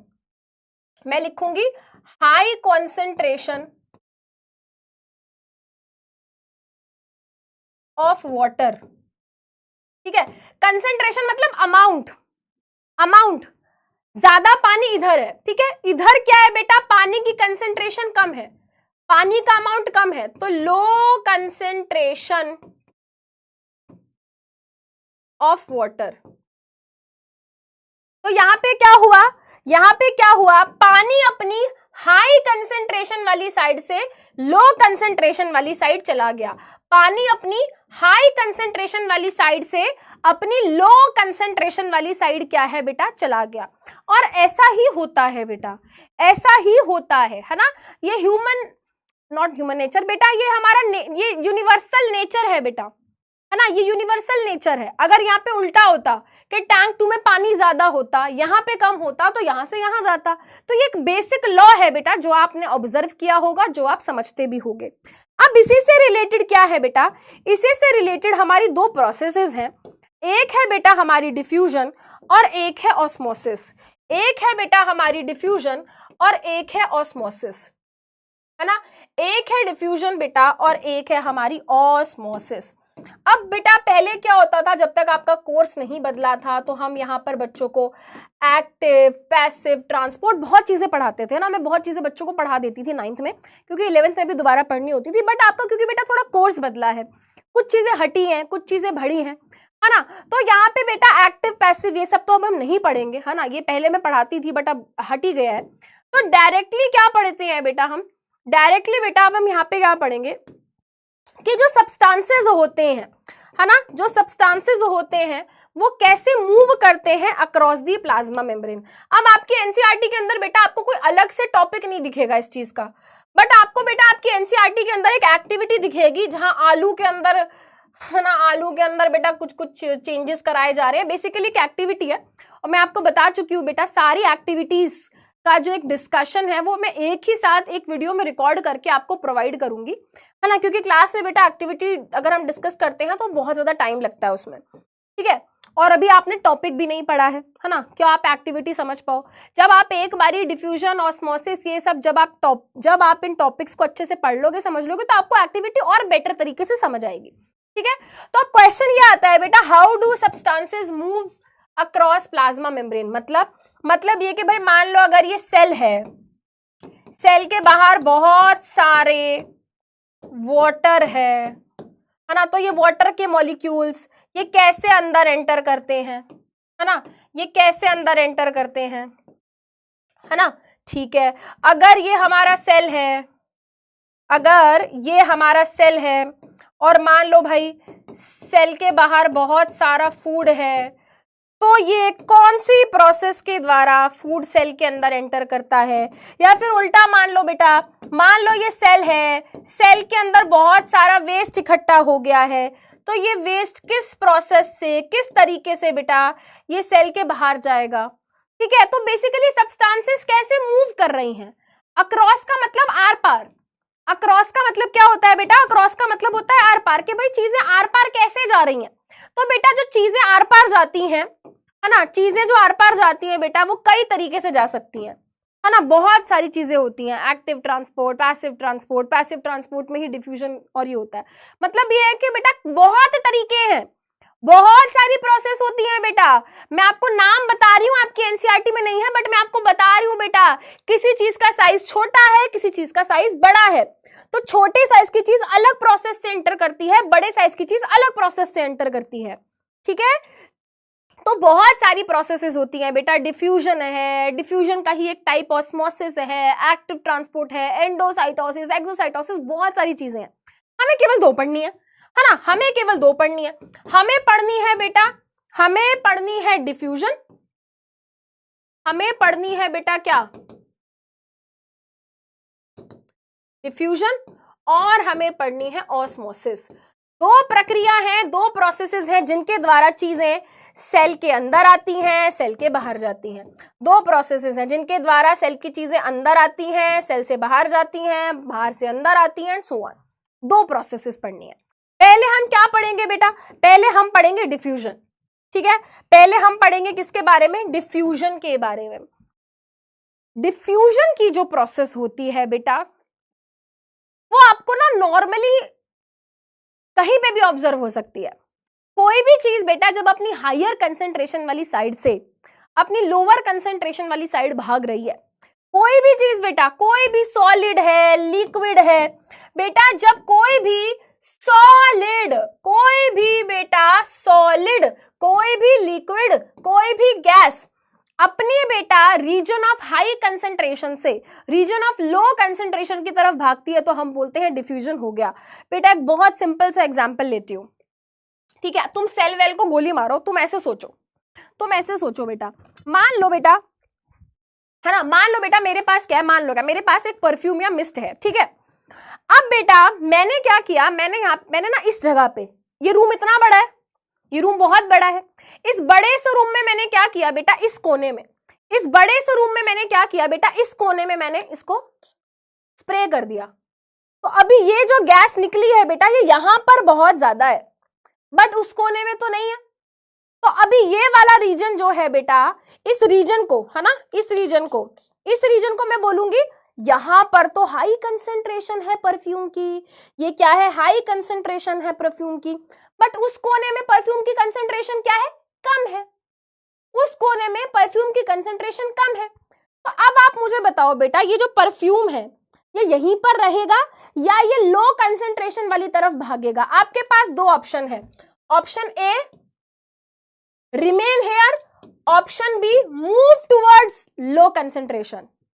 जल्दी बताओ, जल्दी बताओ क्या होगा। रिमेन हेयर, ये परफ्यूम, ये जो गैस है, ये जो गैस है बेटा, ये यही रहेगी या फिर ये पूरे कमरे में फैलेगी? ये पूरे कमरे में फैलेगी, बताओ।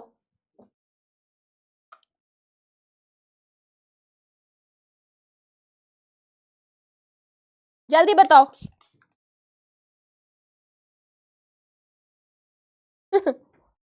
जल्दी बताओ। वेरी गुड, है ना। तो बेसिकली होता क्या है बेटा, कोई भी सब्सटेंस बेटा नेचर में ना, नेचर ये एक यूनिवर्सल क्या है, लॉ है बेटा, ये यूनिवर्सल लॉ है बेटा। नेचर में चीजें हमेशा क्या होती हैं बेटा, अपनी हाई कंसेंट्रेशन वाली साइड से लो कंसेंट्रेशन वाली साइड भागती हैं।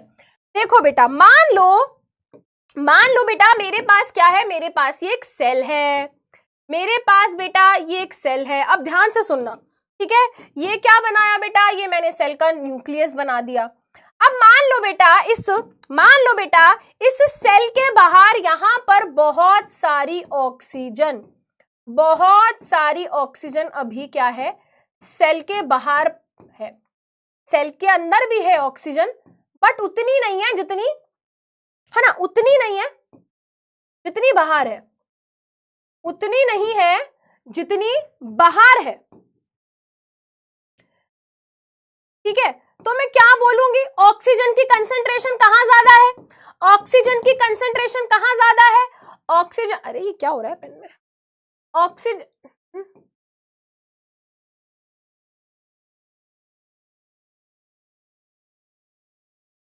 एक मिनट,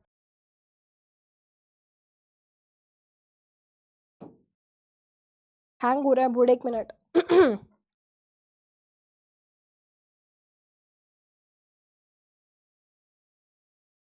ठीक है, ऑक्सीजन की कंसेंट्रेशन बेटा बाहर ज्यादा है, हाई कंसेंट्रेशन, ठीक है। ऑक्सीजन की कंसेंट्रेशन कहां कम है, अंदर कम है, लो कंसेंट्रेशन। अब आप मुझे बताओ बेटा, आपको मैं दो ऑप्शंस दे रही हूं बेटा, मैं आपको दो ऑप्शंस दे रही हूं, ऑक्सीजन कहां से कहां जाएगी, ऑप्शन ए, ऑप्शन बी, ठीक है। आउटसाइड से इनसाइड जाएगी, या फिर उल्टा इनसाइड से आउटसाइड जाएगी।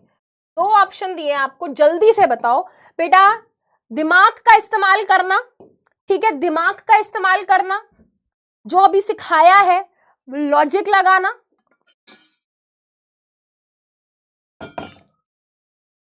हो सकता है एक बारी में ना समझ आए, ठीक है, बट याद करो मैंने क्या सिखाया, चीजें हमेशा ज्यादा वाली साइड से कम वाली साइड भागती हैं।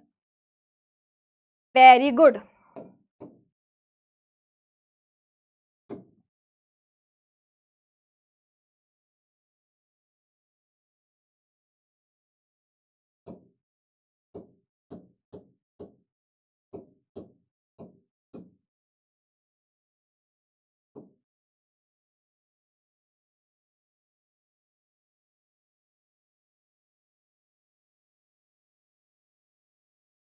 बहुत बढ़िया। तो यहां पे हमने क्या बनाया था, यहां पर ही हमने बनाई थी ऑक्सीजन गैस।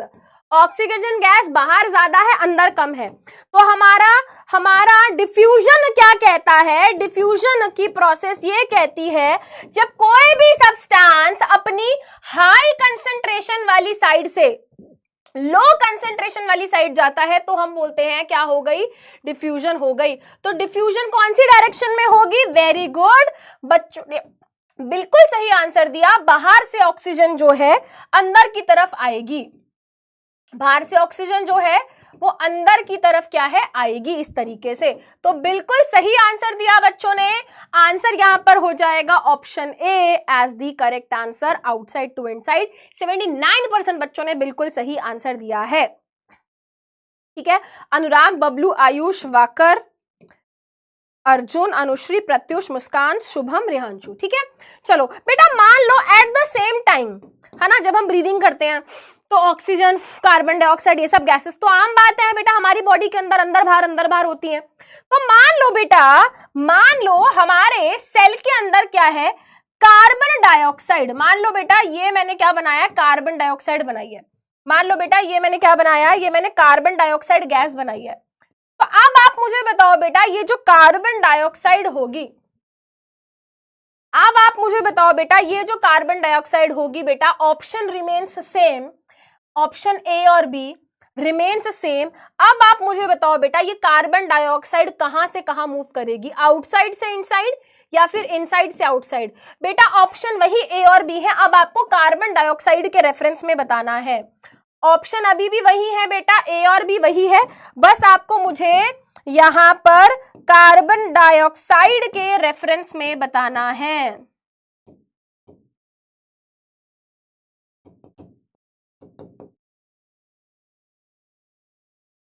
कार्बन डाइऑक्साइड के रेफरेंस में बताना है कि कार्बन डाइऑक्साइड कहां से कहां जाएगी।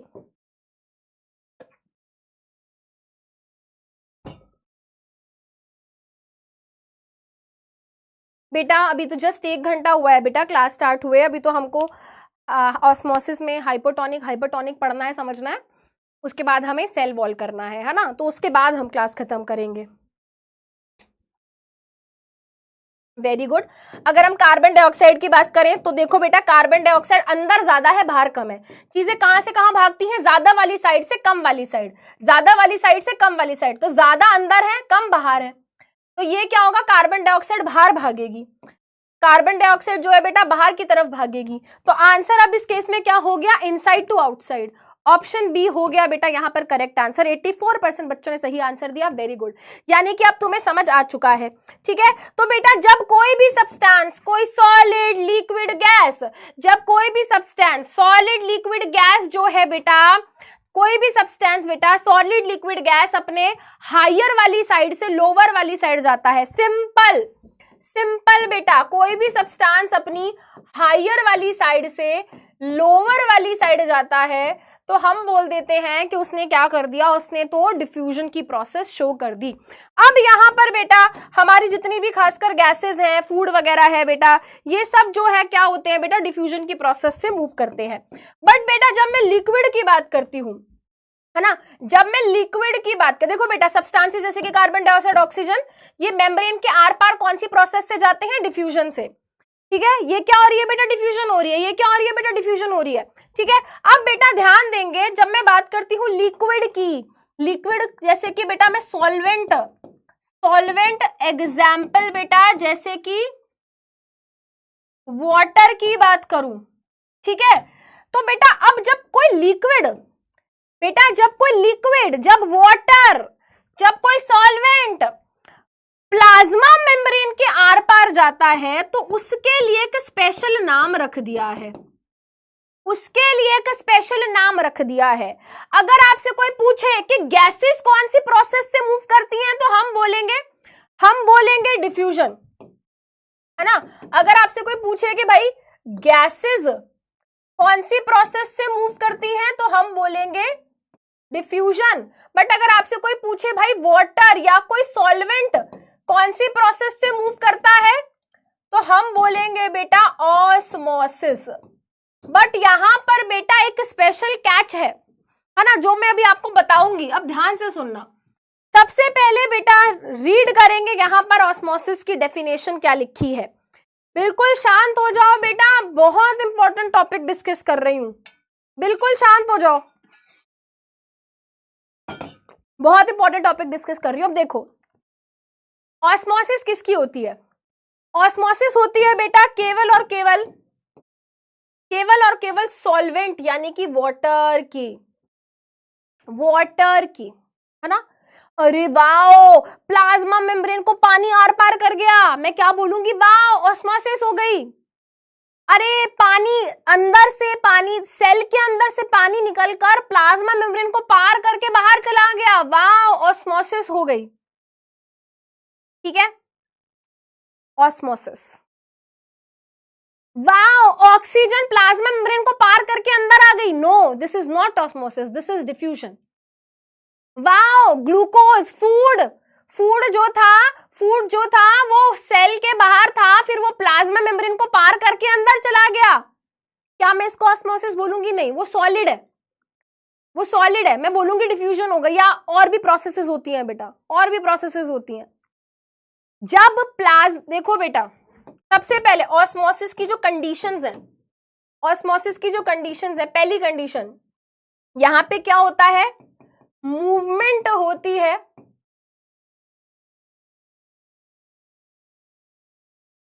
सॉल्वेंट या वाटर की, ठीक है, पहली चीज। दूसरी चीज, मस्ट क्रॉस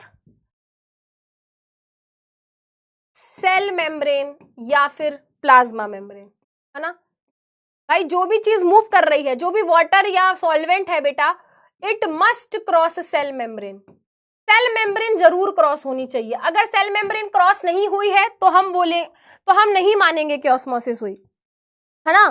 अगर बेटा वाटर ने प्लाज्मा मेम्ब्रेन या सेल मेम्ब्रेन को क्रॉस नहीं किया है तो हम बोल दें, हम नहीं मानेंगे कि ऑस्मोसिस हुई है। और तीसरी चीज बेटा, तीसरी चीज, कहां से कहां मूवमेंट होती है? हाई कंसंट्रेशन वाली साइड से लो कंसंट्रेशन वाली साइड, हाई कंसंट्रेशन वाली साइड से लो कंसंट्रेशन वाली साइड। रीड करेंगे, osmosis is defined as movement of. Osmosis को कैसे डिफाइन किया जाता है? मूवमेंट किसकी? वाटर की या सॉल्वेंट की। कहां से कहां? हायर वाली साइड से लोअर वाली साइड पे, through a selectively permeable membrane. भाई सेलेक्टिवली परमिएबल मेम्ब्रेन कौन होता है?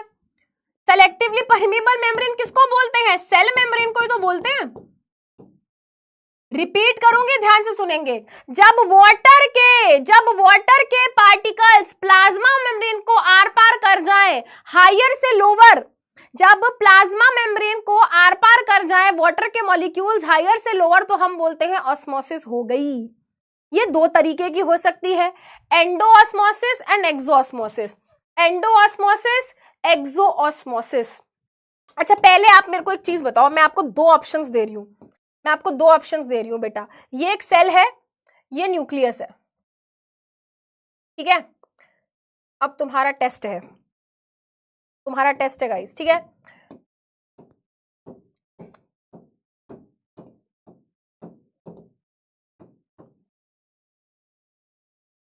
ठीक है, कुछ वाटर के मॉलिक्यूल्स हैं, यहां उनकी कंसेंट्रेशन ज्यादा है, यहां उनकी कंसेंट्रेशन कम है, ठीक है? कुछ वाटर के मॉलिक्यूल्स हैं भाई,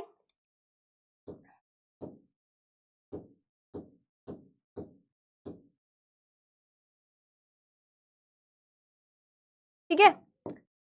ध्यान से बताऊं, ध्यान से।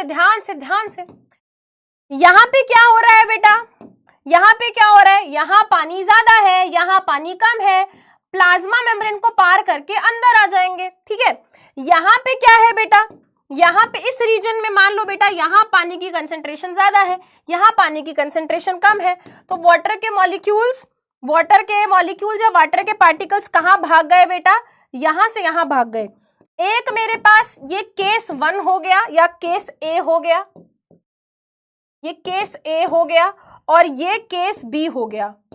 आप मुझे बताओ बेटा, इसमें से ए और बी में से ऑस्मोसिस कहां हो रही है? बहुत ही बढ़िया, मैं मान के चलती हूं अगर आप ये बता पाओगे तो आपको टॉपिक समझ आ गया।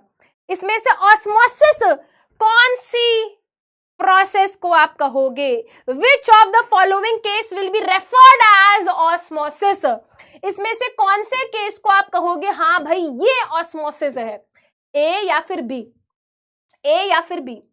ए या फिर बी? कौन से केस को आप ऑस्मोसिस कहोगे?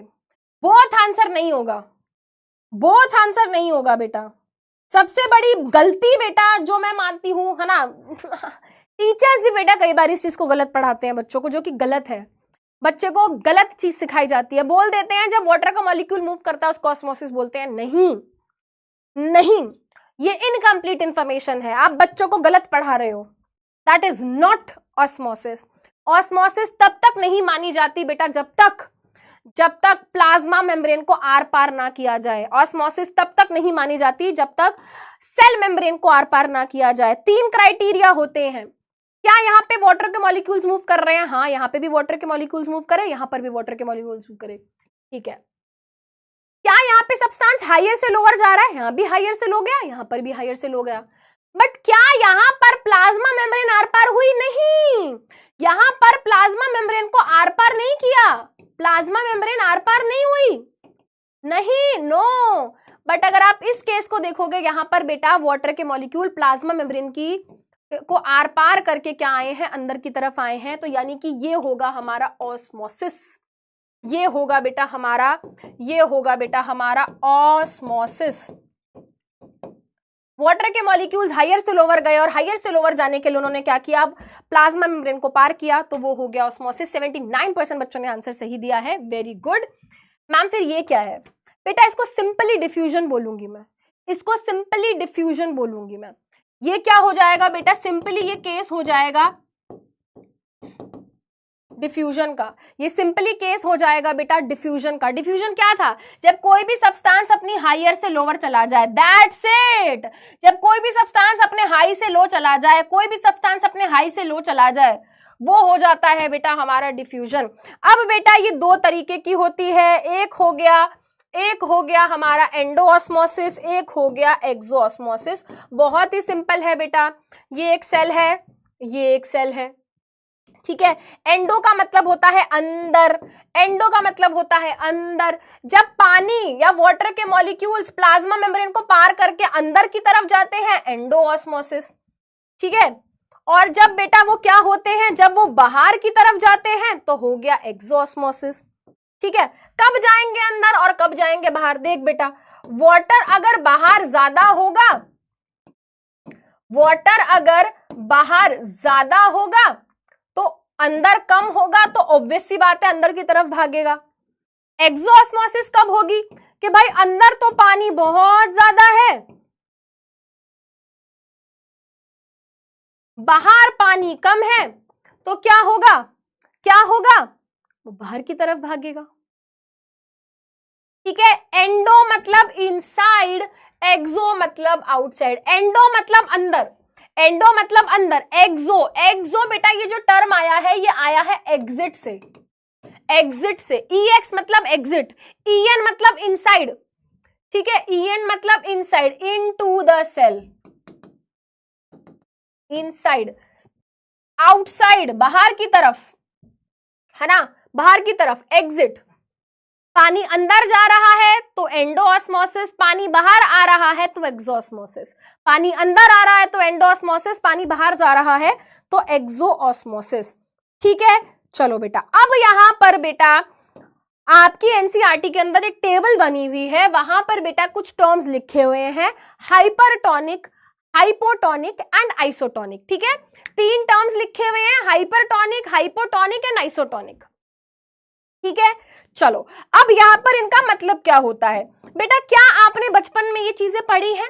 कंसंट्रेटेड सॉल्यूशन, डाइल्यूट सॉल्यूशन, क्या आपने ये पढ़ा हुआ है? अच्छा, आपको ये पता है, आपको ये पता है क्या? आप ये छोटी क्लासेस में पढ़कर आए हो, solute plus solvent is equal to solution, ये आप पढ़कर आए हो। सॉल्यूट और सॉल्वेंट को मिलाकर सॉल्यूशन बनता है ना। सॉल्यूट और सॉल्वेंट को मिलाकर क्या बनता है? सॉल्यूशन बनता है, वेरी गुड। क्या बेटा मैं यहां पर सॉल्वेंट की जगह वाटर लिख सकती हूं? क्योंकि water is the universal solvent, है ना, वेरी गुड। बेटा नो तो इसका आंसर हो ही नहीं सकता, नो तो इसका आंसर हो ही नहीं सकता बेटा, ये पढ़ाते हैं बेटा, 8वीं में पढ़ाते हैं, ठीक है। चलो बेटा, अब सॉल्यूशन बेटा कई तरीके के हो सकते हैं, जैसे कि आपने सुना होगा बेटा ऐसे सॉल्यूशन,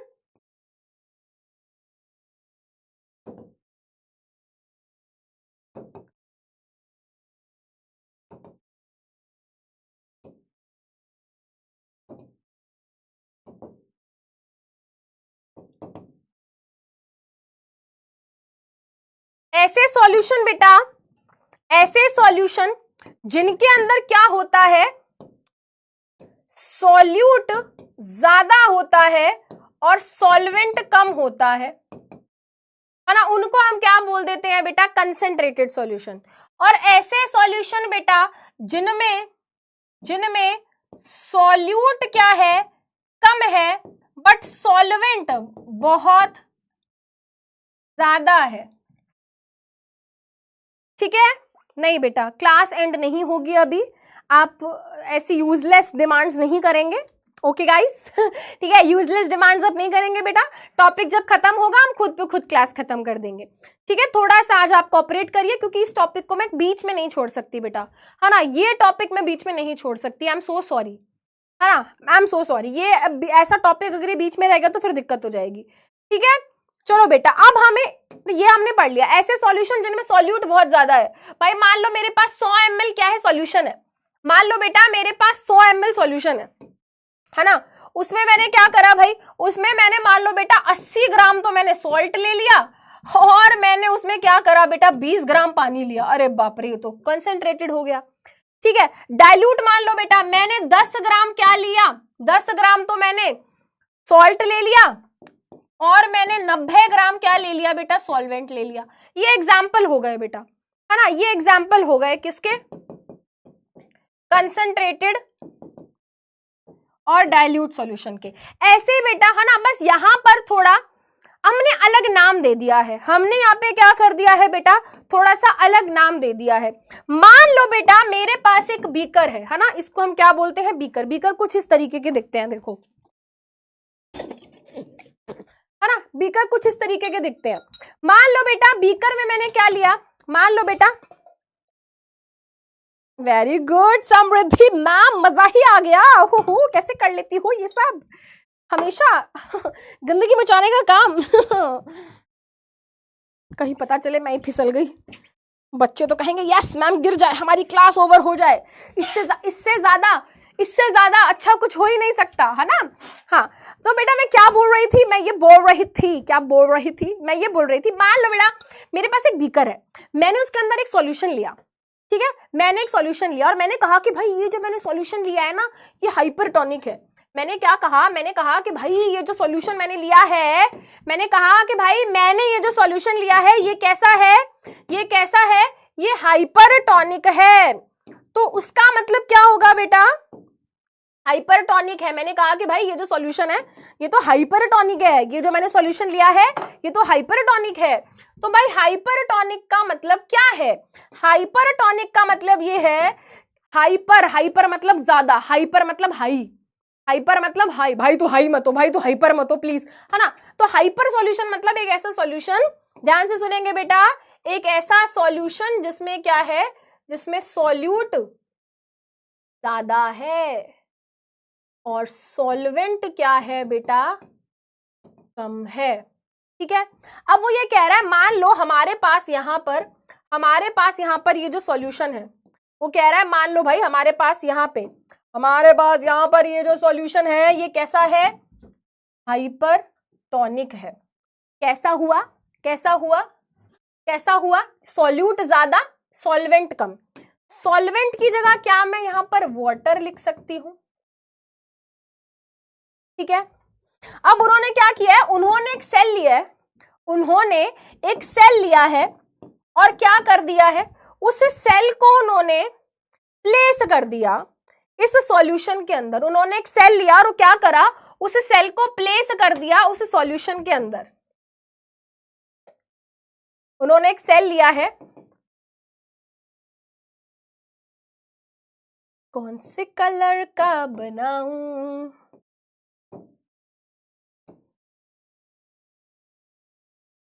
मैं नहीं बना रही कलर, ज्यादा चित्रकारिता मत करो मैडम, आप जल्दी से पढ़ा दो, हमारी छुट्टी कर दो, बस चित्रकारिता मत करिए। ठीक है, तो ये मेरा एक सेल है बेटा, जो मैंने कैसे सॉल्यूशन के अंदर रखा हुआ है, हाइपरटोनिक सॉल्यूशन। हाइपरटोनिक सॉल्यूशन मतलब उसमें सॉल्यूट तो बहुत ज्यादा है और सॉल्वेंट कम है, यानी कि पानी कम है।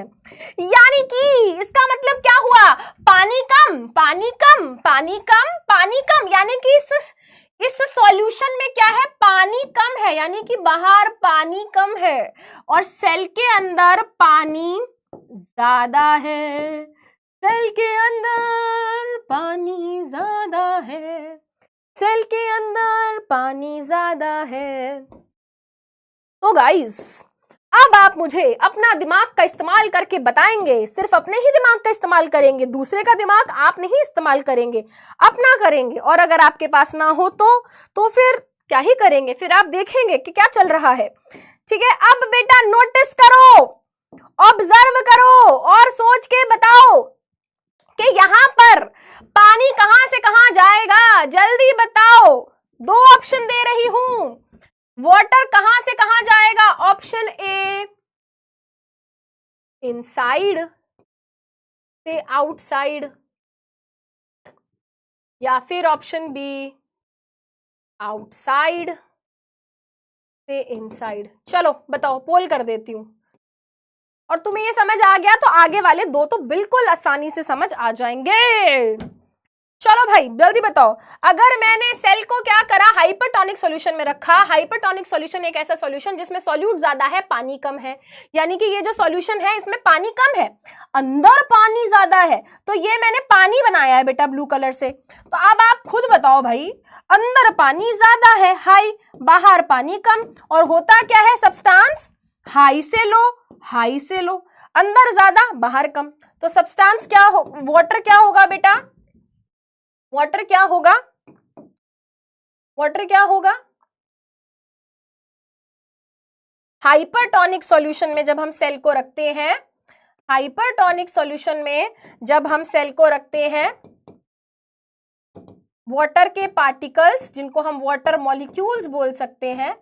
अरे राइटिंग अच्छी नहीं आ रही यार, हम आपकी राइटिंग अच्छी है ही नहीं।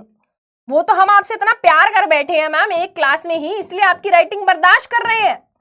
वाटर मॉलिक्यूल्स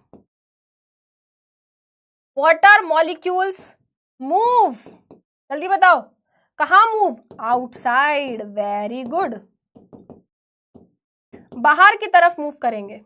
ठीक है, बाहर की तरफ मूव करेंगे, अंदर से बाहर की तरफ भागेंगे, सेल के अंदर से बाहर की तरफ भागेंगे। आंसर ऑप्शन ए हो गया। 82% बच्चों ने सही आंसर दिया है।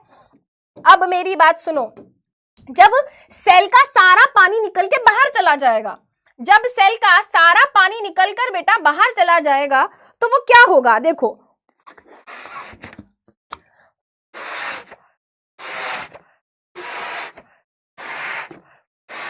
देखो बेटा, आप इमेजिन करो अभी हमारा सेल कुछ इस तरीके से है। इमेजिन करो बेटा हमारा सेल कुछ इस तरीके से है, अगर इसकी सारी हवा निकलकर बाहर चली गई, अरे ये तो पिचक गया, पिचक गया, पिचक गया मतलब सेल श्रिंक। अच्छा, एक बात बताओ बेटा, जब ध्यान से सुनना, ध्यान से सुनना, जब पानी बाहर की तरफ जाता है, जब पानी बाहर की तरफ जाता है तो एंडोऑस्मोसिस होगी या एक्सोऑस्मोसिस, एंडोऑस्मोसिस होगी या एक्सोऑस्मोसिस, जल्दी बताओ जल्दी, एंडोऑस्मोसिस होगी या एक्सोऑस्मोसिस। वेरी गुड, बाहर गया है भाई, यहां पर एक्सोऑस्मोसिस होगी, पानी बाहर चला गया। और जब एक्सोऑस्मोसिस होती है, जब एक्सोऑस्मोसिस होती है तो हम क्या बोलते हैं बेटा, सेल पिचक गया। पहले सेल फूला हुआ था, पहले सेल फूला हुआ था भाई, सारा पानी निकल के बाहर चला गया, नॉट सारा बट काफी पानी निकल कर बाहर चला गया, तो सेल क्या हो गया, cell will shrink, cell will shrink. याद रखेंगे बेटा, जब हम सेल को कहां रखते हैं, जब हम सेल को हाइपरटोनिक सॉल्यूशन में रखते हैं तो सेल श्रिंक हो जाता है।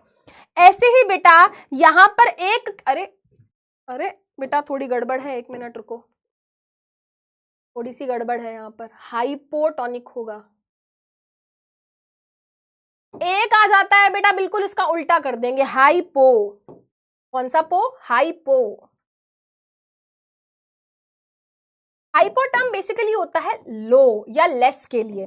ध्यान से सुनो, ध्यान से सुनो बेटा, हाइपोटोनिक सॉल्यूशन ऐसे सॉल्यूशन होते हैं जिनके अंदर सॉल्यूट कम होता है और सॉल्वेंट ज्यादा।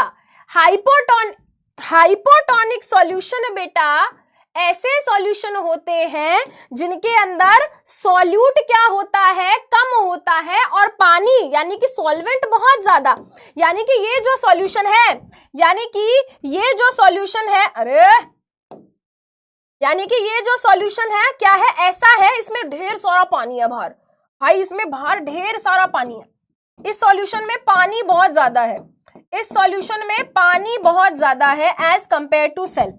पानी पानी पानी पानी, मुझे प्यास लगी है अंकल जी, पानी पिला दीजिए।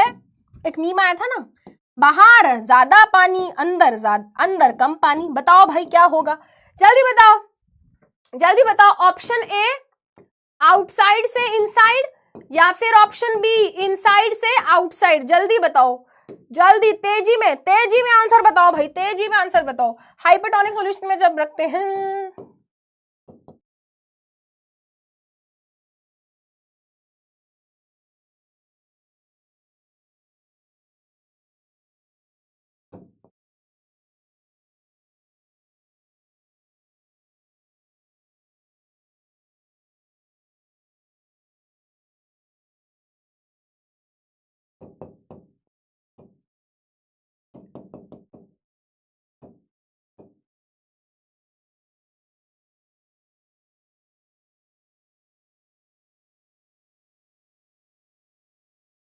Very good. सेल जो है बेटा बाहर से अंदर की तरफ क्या करता है, वाटर की मूवमेंट कराता है, यानी कि बाहर से जो इतना सारा पानी है वो अंदर की तरफ आएगा, और जब पानी बेटा अंदर की तरफ आता है इनसाइड, तो उस प्रोसेस को एंडोस्मोसिस बोलते हैं। तो बेटा मान लो अभी इसके अंदर बहुत कम पानी है, मान लो अभी इसके अंदर इतना ही पानी है, फिर क्या हुआ, बाहर से बहुत सारा पानी इसके अंदर आ गया,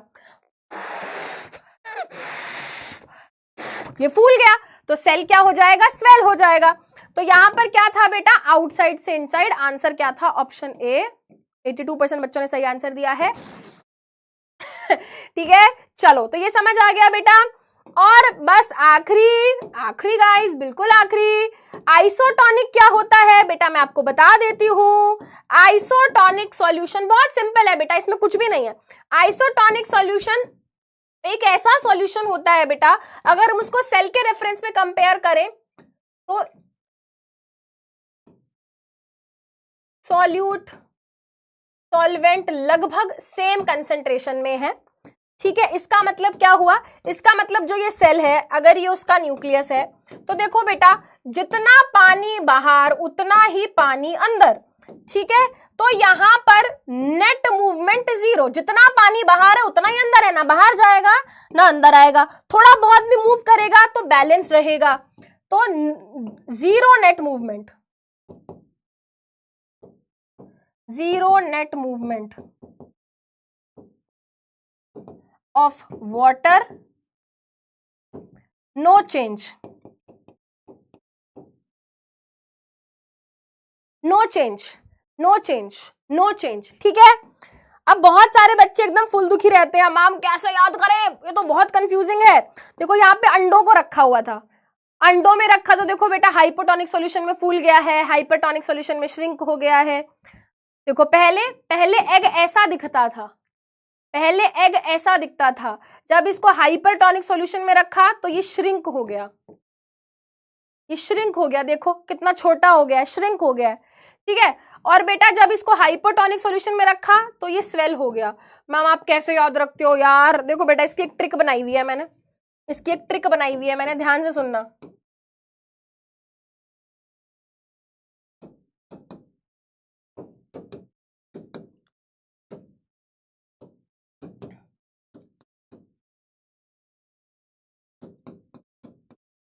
हाइपरटोनिक सॉल्यूशन में क्या होता है,